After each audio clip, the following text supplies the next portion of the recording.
Happy Erev Shabbos to everybody. Today, you can see a bit of a change. Mental health in the Parashat is now split. You have myself, Rabbi Ben Rickman, with Daniel Nissan, one of our amazing therapists in JAM. Seder of Bo this week is labeled as the mental health Shabbat. Why? Well, because in this week's Seder, we have the final three plagues. One of them is darkness. So as an appropriate metaphor for people who are struggling, the plague of darkness symbolically represents those who are a little bit stuck. But before I go into the psychology too much, Daniel, maybe share a little bit about being in darkness and what that really means. Yeah, so I think it's a very good analogy for mental health. Generally, is this idea of darkness.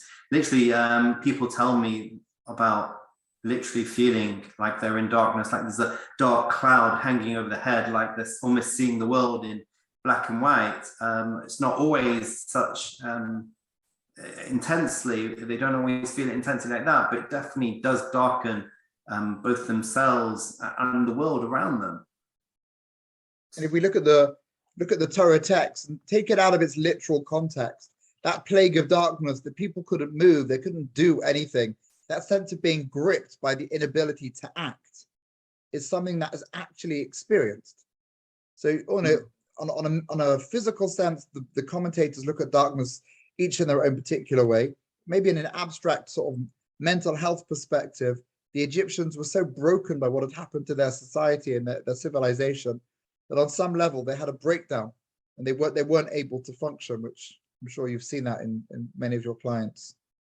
Sure. And there's like, I remember someone asking once, like, what was so bad about this? Is like, we're almost at the end of the 10 plagues, and darkness is, okay, it's pretty scary being in, if you've never been literally pitch black dark, that's scary. But is it any worse than wild animals or something? Why is this so bad? And perhaps there's something there about that completely lack of connection, of not being able to connect to anyone, that's actually quite terrifying sometimes. Perhaps the foil to that experience is the end of the Seder, where we're celebrating the Pesach sacrifice, because there you actually have to be in your family unit. So if your family unit isn't large enough to consume the sacrifice in one night, then you're expected to join with your neighbors and make a big crowd. So almost you've got aspects of isolation and solitude as a punishment, and then the celebration, the redemption, being redeemed from the darkness is precisely being as part of a group and identifying as part of a society and finding your place. Now that's what's interesting here is in the sacrifice, you didn't have to eat very much. You have to have a volume of an olive. Now, whether olives were bigger or smaller is a matter for the rabbis to discuss, but you're not eating very much meat, and yet you're playing a tremendously important role in Jewish society by eating a tiny bit of food as part of a group. And that is how redemption comes along when we go through that particular that experience. Now, how do you find people coming out of their darkness? Is there, what approaches could potentially work? Well, generally, we all our mood goes up and down. That's just normal. I think obviously depression comes into play when it's sort of more long lasting. You've tried things, self remedies, trying to get yourself out of the rut, and it's not working. Once it gets to that stage already, that's the kind of stage when you need to start asking for help. The Gemara in Brachos in Daf Hey says that when I think the Rabbi Lazar was ill, he was in a dark house. Again, this analogy of darkness, and it says, so he went and he helped someone else get out of this. So he went in and he helped himself. And it says, a person can't get himself out of it. Sometimes you need to ask for help. Sometimes you need to get help from others. And I think that's really important. Whether it needs therapy or not, most probably if it's been long lasting and you've tried doing it yourself, it hasn't. You start with your family, you try and get people support, people around you, and then you might need professional help as well to try and get yourself out of that. There's another interesting darkness that literally just popped into my head. I'm just looking at the Seder differently. It's amazing. In this week's Seder, we have the very first mitzvah given to the Jewish people, which is to create a calendar. Now, in a lunar setting, the beginning of the month is the darkest time.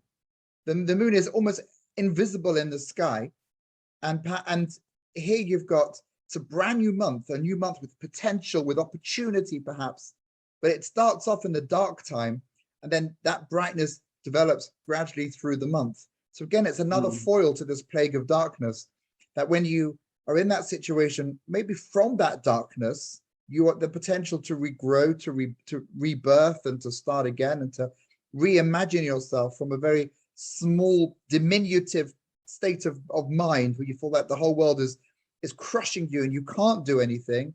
That the potential to grow is there in potential, and it is to realize that. And here we've got another counterbalance to this, to the darkness, to the misery, to being an outsider. Is you're small, but you can grow. You're a nobody, but you can be part of a community. All these little connections here are fascinating. And it's that cycle, isn't it? Because it doesn't, sometimes what makes depression sometimes so hard is generally a person, we can, as human beings, we can tolerate quite a lot. People go through some really terrible stuff in life. But if you've got a stressful time or difficulties, you've got kids, they've got exam periods, like it's difficult, they're going through that, but they know there's a light at the end of the tunnel. When there's that cycle you go through in life, but when in depression, they can't see a light at the end of the tunnel. And that's what really gets them down, is when you can't see that. And I'm wondering also if the Egyptians, they didn't know how long the plague will last. We know it's 3 days, but they were there and literally could no light, get light at the end of the tunnel. They couldn't see light at all. So that maybe was also part of the kind of what made darkness so terrible, was that inability to see any kind of help or good coming out of it.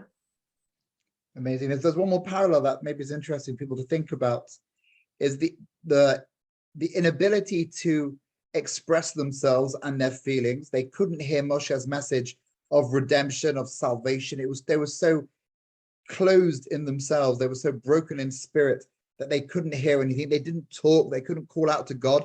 Everything was shut. And at the end of the Sedra, when we speak about Pesach and speak about asking the questions, when your children will say to you, and you will say about the sacrifice, you've got the silence at the beginning and the talking at the end, which really parallels that journey, that is a journey that many of us experience using the moon again, different cycles, different periods in our life. And these are all things that we go through. And we might experience it as a plague, but actually it can also be just how it's okay. That's where you are at. Redemption comes. The good news is no one stays in the plague. The plague finishes and then you move on. And the populace of Egypt, other than Pharaoh, who was despotic ruler, they begged him last week, just let these guys go. They're fed up with it. And they knew what the secret was to get out of their own darkness, but they were being led by a ruler who wasn't interested in their mental health or their well-being. But maybe the Torah's insistence that we speak is part of that process of how to overcome the difficult journeys. And maybe to just finish with those talks that we have with people, they create the narratives that drive and help us understand the world and our lives around us. And I think that's about when people are going through depression, when people are going through difficult times, it's about finding their own meaning through this. And I think, there's a famous quote, a human being can tolerate almost any how when they have a why. That if we find meaning out of things and meaning out of our lives, that's a powerful way. That's the light that can beat depression. So let me end with a blessing that I've from Pasuk in this week's Sedra. If you want to check it out, friends, chapter 13, verse number 10, where God commands the Jewish people, "V'shomarta es hachuka hazos." We have to guard or keep, cherish this particular commandment in its right time, the festival of Pesach, miyamim yamima, for days. But yamim is also light and brightness. That after you've gone through the darkness and you've gone through the inability to talk and to communicate and feeling isolated, please God, we'll all experience the brightness of days and light in our lives. And that should be our blessing for ourselves. And for those we know who are in darkness, they should see the brightness of the sun. Have a very lovely Shabbos. Good Shabbos to everybody. And thank you, Daniel. Thank you, Ben.